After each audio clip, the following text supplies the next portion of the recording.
Infinite doubles. Oh!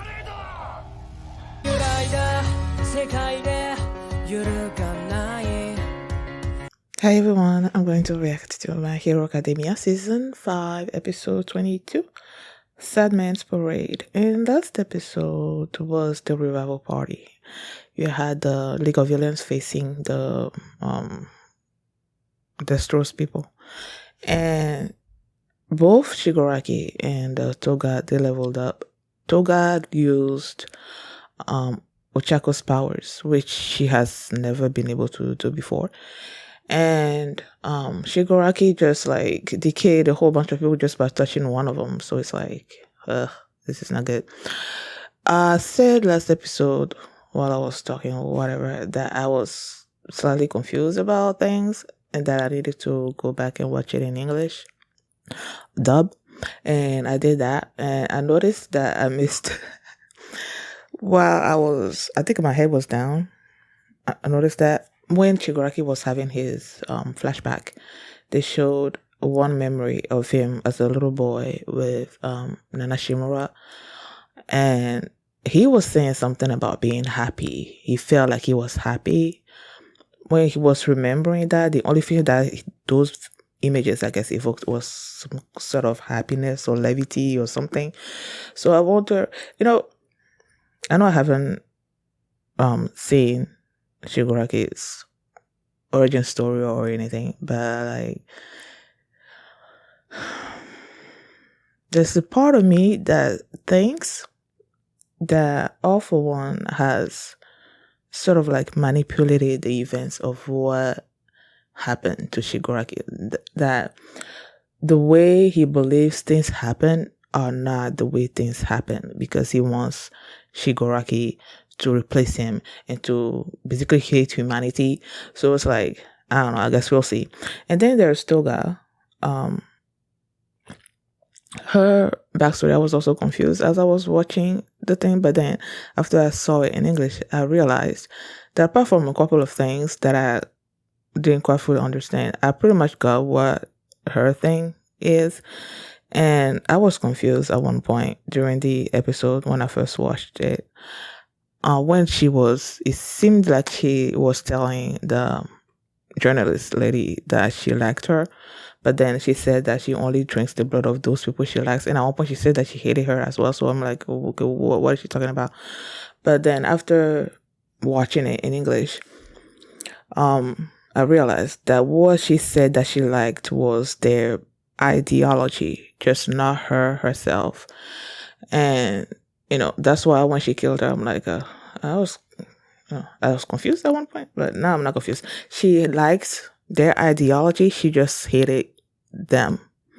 And the reason why she drinks this blood is because she likes the people whose blood she drinks. What is it again? Well, I think I was thinking something else. Does she? Because I'm like, at one point I was asking myself if she has there's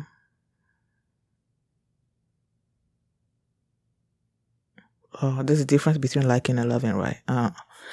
But I was wondering to myself if she had Shiguraki's blood or why not.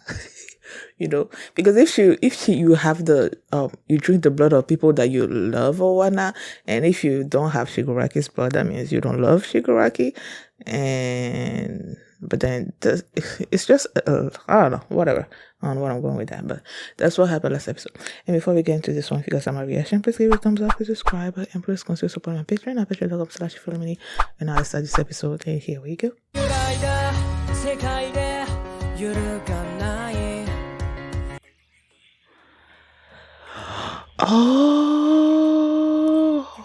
Oh my goodness, I completely forgot. that Shigaraki has those quirky racing bullets. Wow. Like they showed it. I'm here just like going through the episodes again because this episode was awesome. At least it was awesome to me. But so I kept going through it, and then I came to the scene where Twice was apologizing to Shigaraki for not being able to make more. Like I saw him trying to make the things, and then the thing sort of disintegrated, and then he was apologizing to him for not being able to make more of those Yakuza bullets. Like I read it, but like it didn't completely register until I was going through it again. Then I remembered he has those bullets that can take away your quirk. So he was trying to get double, yeah, twice to make more. How could I have forgotten that those three things are still like up in the air somewhere that are gonna probably come into play sooner or later? What the freakity frack? Thank goodness he wasn't able to create more, because he said that he needed data from more data on the thing, and he needed to be able to visualize it. Like he can visualize it because he has it there, but he doesn't have the data, so it won't work. Yo, this episode, Sad Man's Parade. Oh yeah, I was gonna check on something first before I noticed that. Let me check on it real quick. Yeah, what I was checking on, as I was coming through the episode, they said that, well, Twice said that his quirk, he can make two things at once, right? The first thing that he makes is stronger than the second thing. So when he made Shigaraki, Dabi, and Spinner, was it Spinner? No, Compress, while they were with the boss and everything, and then the boss did his thing, and only Shigaraki was the clone of Shigaraki. Only he was, it's still like basically alive after that. So I'm like, wait, let me go back and check if he was the first thing that he made. And he was in the process of making Shigaraki and making a clone of himself. But since he knows himself better, I guess, than the others, he was able to make his own clone faster than he made Shigaraki's clone. So I'm like, does that mean the clone is stronger than Shigaraki? And is that why Shigaraki, I don't know. Either way, Shigaraki's clone was the first one out of all the other clones that he made. So it makes sense that he was the one that survived, the slap. Whatever that dude did. So yeah. This episode just, I know they are the villains and everything, but like I can't help but root for them. At least in this situation, I can't help but root for them.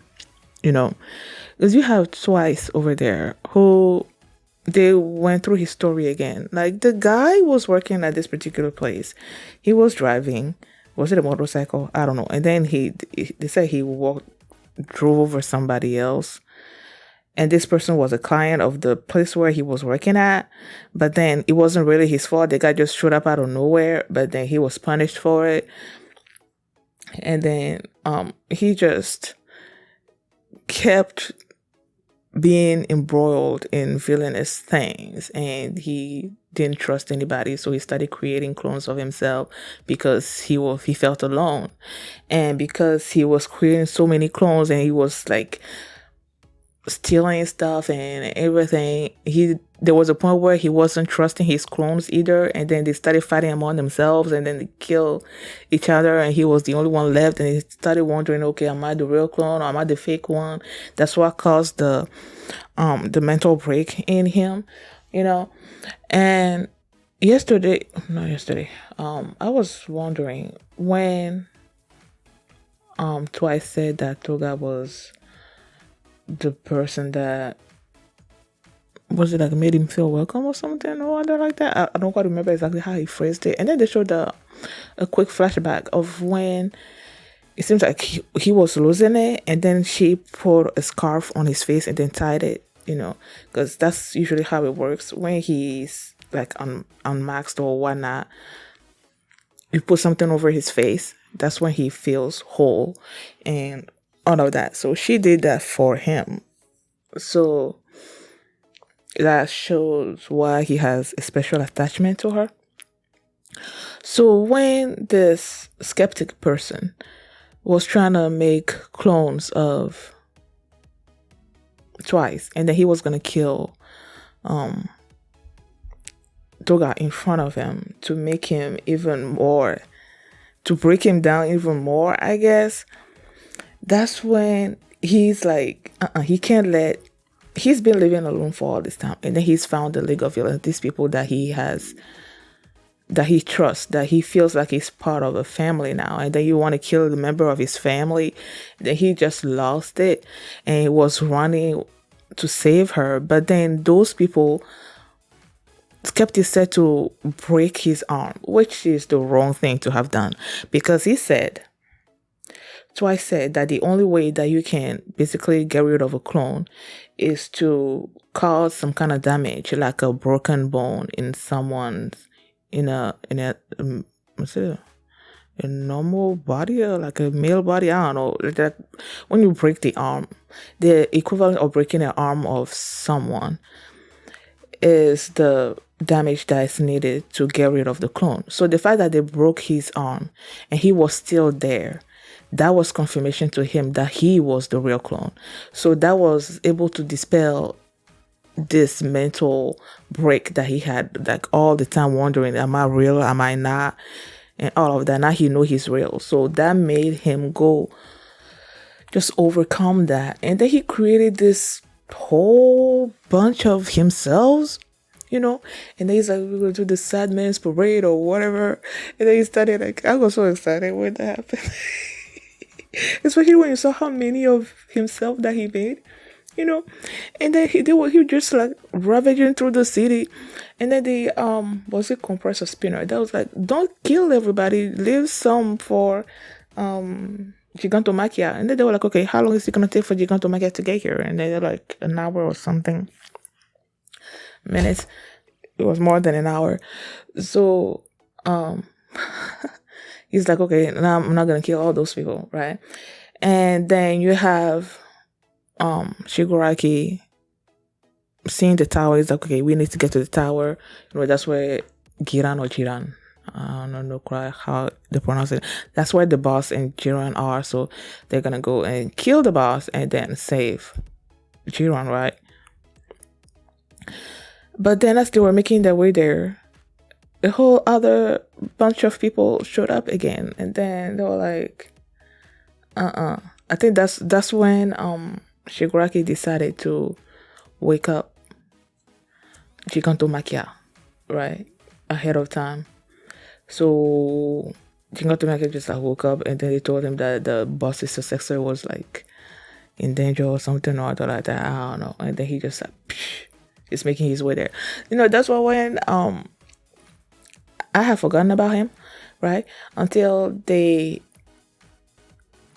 when all those clones of Shigaraki and Dabi and Wana were facing the boss, and then the clone of Shigaraki was telling twice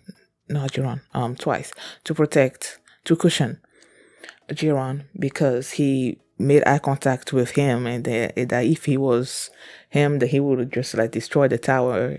He would touch the tower or something. That's when at first when I said I saw him, my mom went to Gigantomachia because we saw, he was coming, right? But then when he said touch, and I'm like, oh, he must mean the real Shigaraki, because he's tired, So he's making his way there basically slowly. He took time to get there. And Jiran was, what am I saying? Jiran twice was just like basically stalling, I guess, trying to save Jiran before Shigaraki got there. I feel like I'm jumping all over the place. Okay, when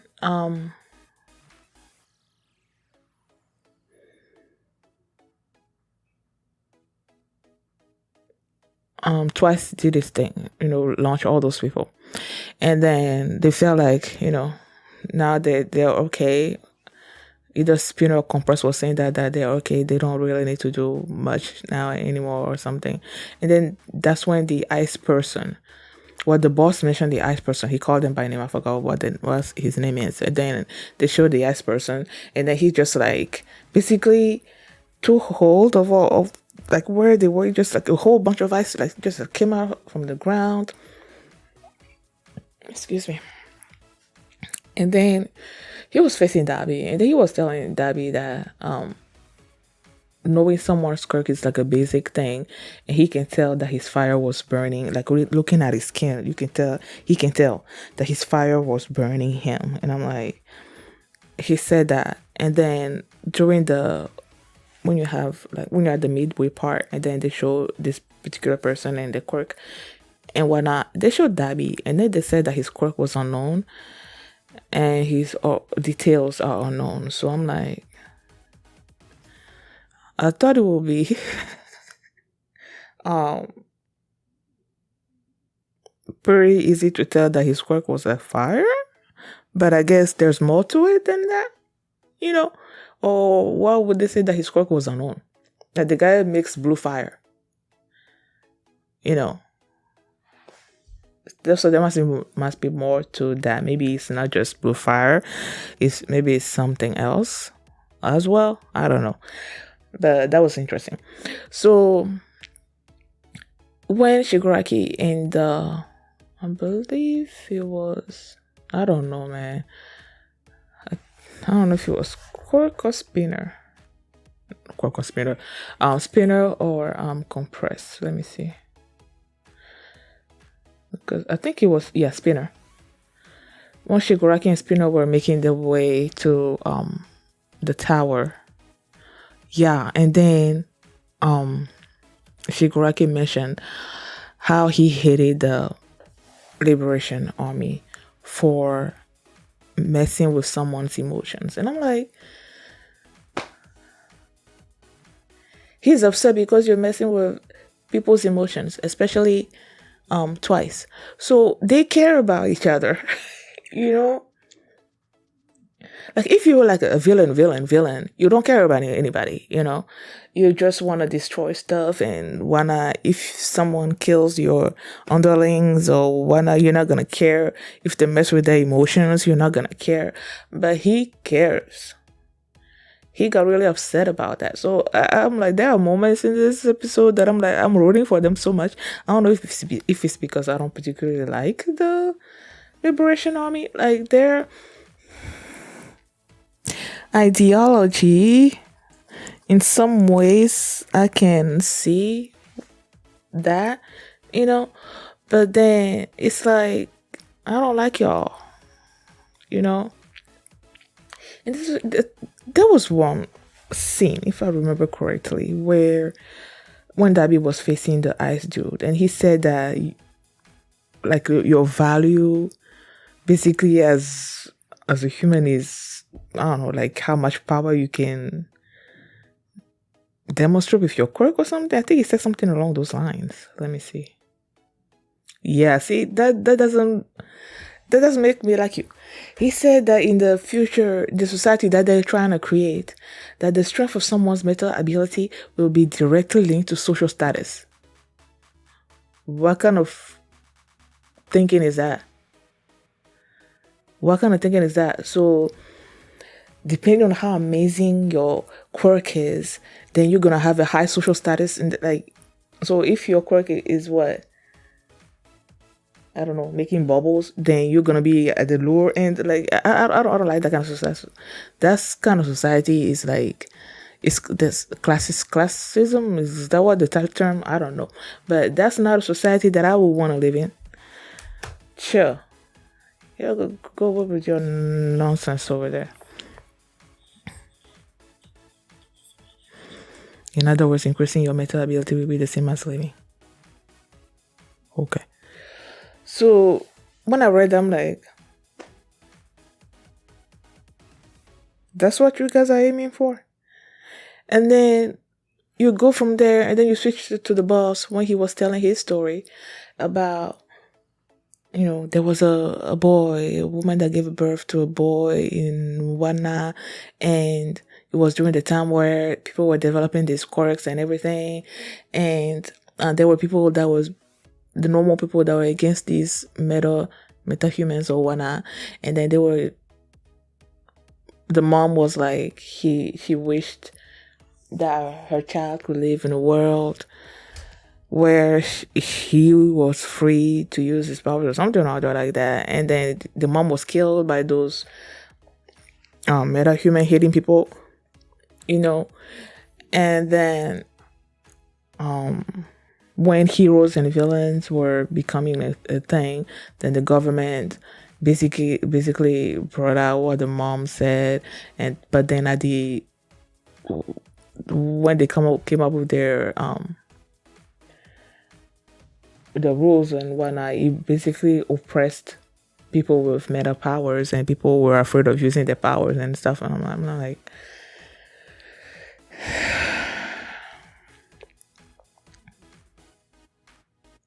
when what the mom said, I would agree with. For her child to live in a world, please make this a world where my child can live freely.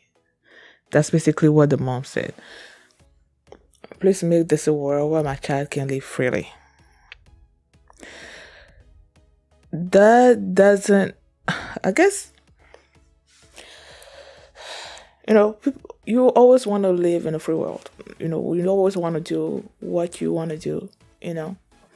But having these powers also comes with a responsibility to the society. Just because you have these powers doesn't mean you can use them as free as you want, because it can damage other people. That's why there are rules. So that the freedom that you have to use your powers don't infringe upon other people's freedom.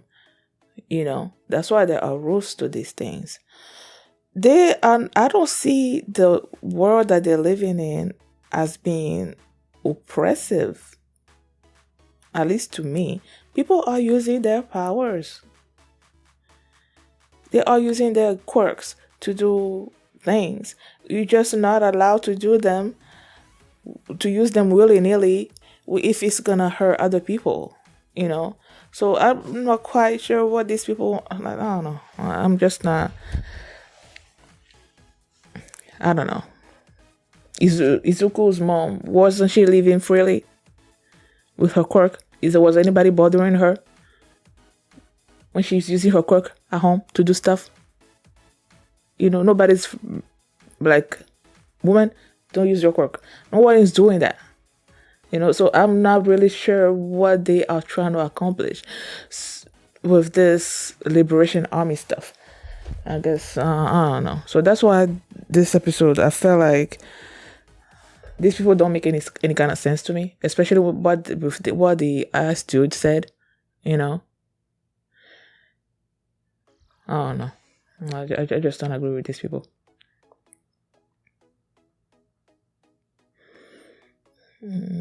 Just scrolling through really quickly to see if there's anything that I didn't talk about. Oh yeah, that one too showed up when they were trying to make their way to the tower. The politician showed up, and then when he started speaking, I'm like, oh, is his quirk something that makes you feel more powerful as you listen to his words? And that's basically what it was. And he did that, and then the people that were there, there are people that were the Liberation Army soldiers, that were there, they got stronger, and that's the last we saw of them, at least for now. Also, when Twice was able to fix his mental break, and when a skeptic got upset, or was Redestro told him that he failed. He's like, I didn't fail. I only failed one time in my entire life, and one night. Then he left, and then the puppet that he made, there was one where he was sitting on one, and then there was one that was holding his computer one night, and he just like stood up and left. So I don't know if he's gonna be coming back later or not, but that was the last time we saw of him during the episode. So yeah, I don't think there's anything else. Yeah, there's nothing else. Gigantomachia is on the way. And Shigaraki is about to face off with Redestro. Redestro's quirk, they didn't actually explain it in this episode, but it seems like the more his face was turning this brownish color one, the stronger he was becoming, like his hand, the force of his hand, I guess. That's what that's what I understood from it. But yeah, so thank you guys for watching. And if you like this reaction, please give it a thumbs up, subscribe. And if you want to see my reaction to the next episode, you can do so by checking out my Patreon at patreon.com/Philomini. And you can also see the full one for this reaction there as well. So thanks for watching, and I will see you next time. Bye. I just remembered how much I love that League of Villain music. Like it gives me so much hype when I hear it. I felt like I wanted to. I don't know if I even did it or not. Like I wanted to look up the voice actor. I feel like I did. I might not have done it. Shigaraki. And Dabi as well. Koki Uchiyama.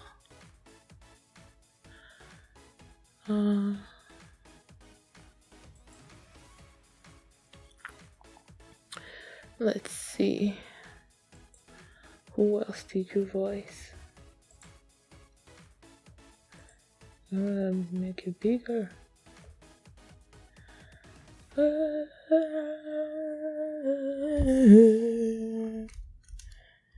Wait a second. That's kind of intuitive.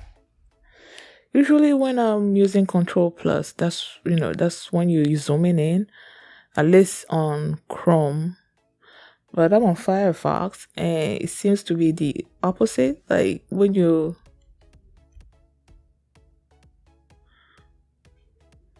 But then, so what are you going? This is weird. Whatever. Soul Eater? Huh. He's the one that voiced Soul Eater. Okay. Oh, Meruem as well. Doge? Huh. Midnight in Fairy Tale. Okay. No, I'm going through people that I actually know. Some of these people I don't.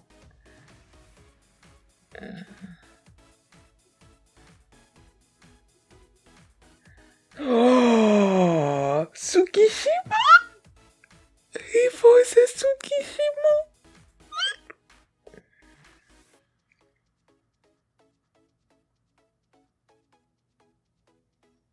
Okay, so Tsukishima, so Meruem, Toge.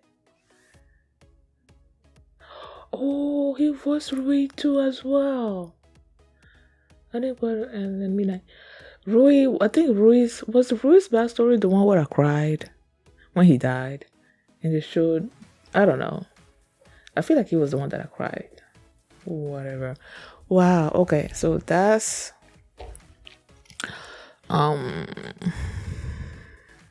Shigaraki. Now let's see Tabi.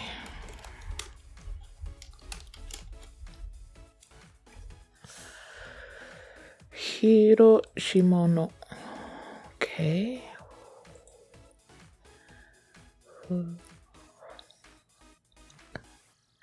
Bruh. What is this? I was looking for a bigger picture of this one. Can I have a bigger picture?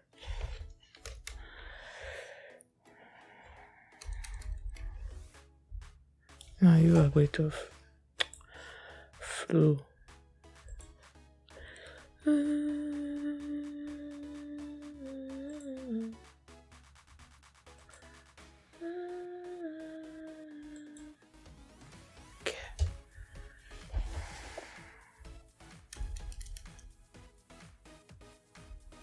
Okay, here you're working fine. Whatever. Ugh. Can I get rid of this? Or that? Ugh. Can you not go away so I can see this properly? Why? I don't need you here. I feel like, I don't know.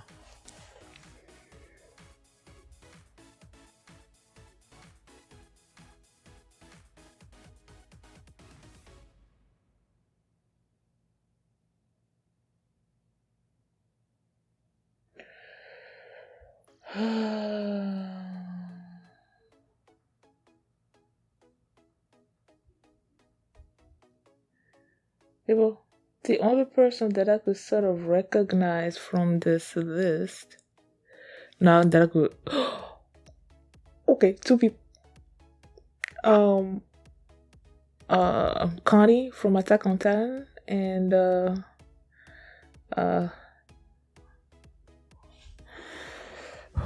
why is this?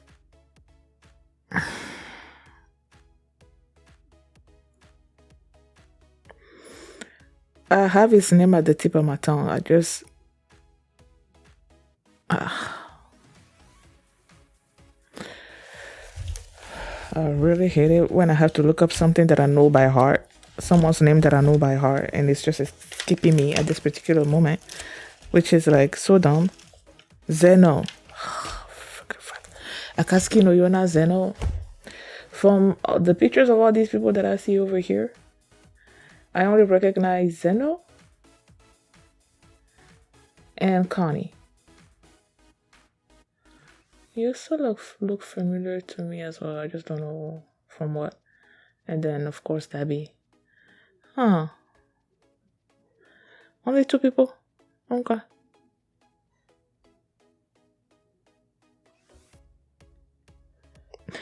I don't know if the voice, whoever voices a character, also affects whether I like the character or not. I feel like it might be influencing me somewhere in the background that I don't that I didn't realize that the voice actor was influencing me into liking a particular character that I probably should not like. You know, like Shigoraki, he voices so many people that I've seen that I like. You know, and then here, Zeno is like he's so dear to my heart, and then Connie. I have such a relationship with Attack on Titan now that I don't know. Let me not go into that. So yeah, was there someone else's voice actor stuff that I wanted to look up? I don't think so. I think those two were the people that I really wanted to know. But okay. Yeah, like I said, thank you guys for watching, and I will see you next time. Bye. This one goes out to we standing strong cause of what you've done, and this one goes out to you.